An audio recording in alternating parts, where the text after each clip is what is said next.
Good morning, YouTube. Today, I have here a 2024 Mitsubishi Mirage that I just bought brand new about 2 months ago, and I'm going to do a quick review on what I think of it over the first 5,000 miles, and honestly, I think it is the best car I could have bought for the money.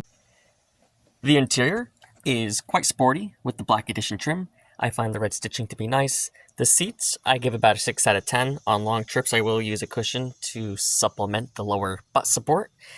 I like how the radio fits nicely into the dash. It kind of reminds me of an older Dodge Neon, which was my first car, so I quite like the interior. The front fascia is not aggressive, but yet I think it does look quite competent on the road. I like the way it looks. It has a nice little OEM body kit that came standard with this. The chrome accents are quite nice, and I like the way the whole vehicle is done in general. The G4 over the hatchback was definitely my preference. Here's the 1.2 liter 3-cylinder. I think it makes somewhere in the ballpark of 75 horsepower. And engine compartment has plenty of room to access things like reservoirs, belts, alternator, oil. Your filter is located down there for the oil filter below the intake manifold. Battery is nice and big, easy to work on. Everything on this car is very well placed.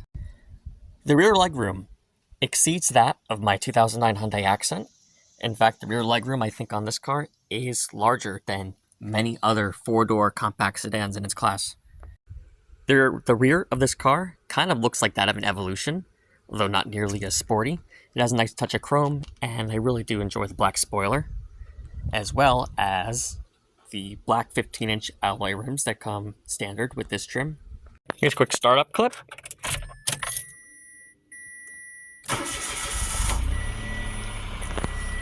Power on this car is, I would say, marginal.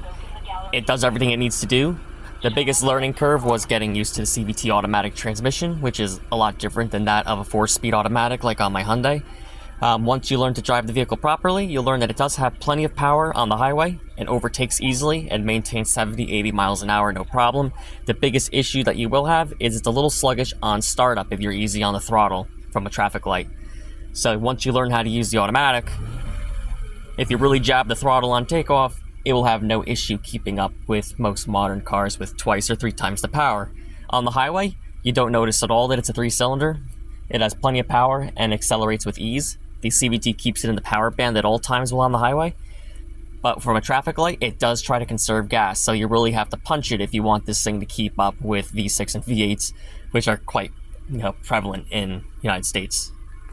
With an MSRP of about $20,000 for the black edition, I got this car for $1,000 off, being it was a 2024 and discontinued in the United States after this year, which is now 2025.